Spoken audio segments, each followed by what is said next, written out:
Assalamualaikum warahmatullahi wabarakatuh.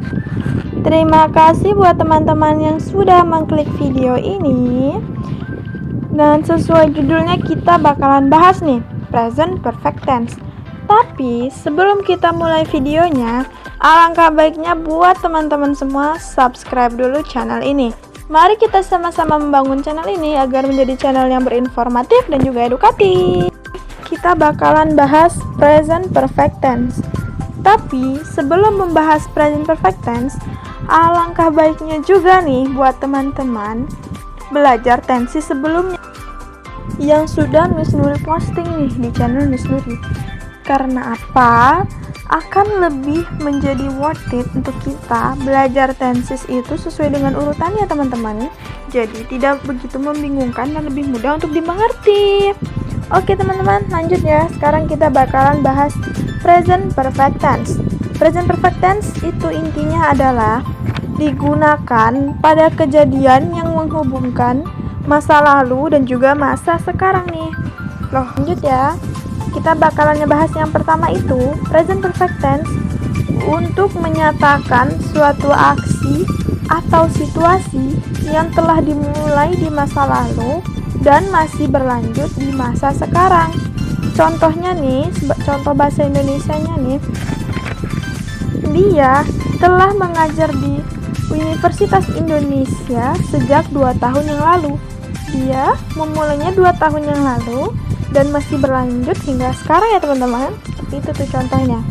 Yang kedua, untuk digunakan pada situasi yang telah terjadi namun efeknya masih berlanjut. Contohnya nih, saya telah sarapan tadi pagi.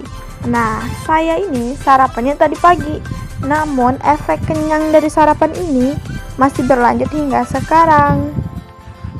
Lanjut, kegunaan yang ketiga, untuk menunjukkan suatu kejadian yang terjadi berulang-ulang kali di masa lampau. Contohnya, Jensen telah menelponmu sebanyak 5 kali. Jadi Jensen ini udah nelpon 5 kali, tapi di masa lampau ya teman-teman. Lanjut, kegunaan yang terakhir, untuk mengungkapkan kejadian yang baru saja terjadi atau baru saja dilakukan. Contohnya, ibu saya baru saja telah pergi ke pasar. Barusan nih ibunya udah pergi ke pasar. Nah, kalau mengungkapkan kalimat seperti itu menggunakan present perfect tense ya teman-teman. Oke, lanjut. Sekarang kita bakalan bahas rumus present perfect tense.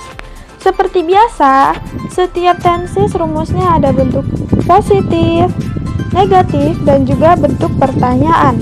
Lanjut, bentuk positifnya adalah subject plus have atau has plus verb 3.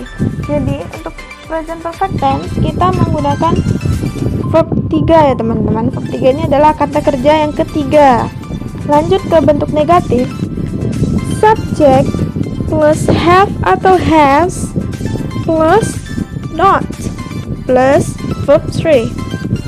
Lanjut ke bentuk pertanyaan, have atau has di depan plus subject plus verb 3.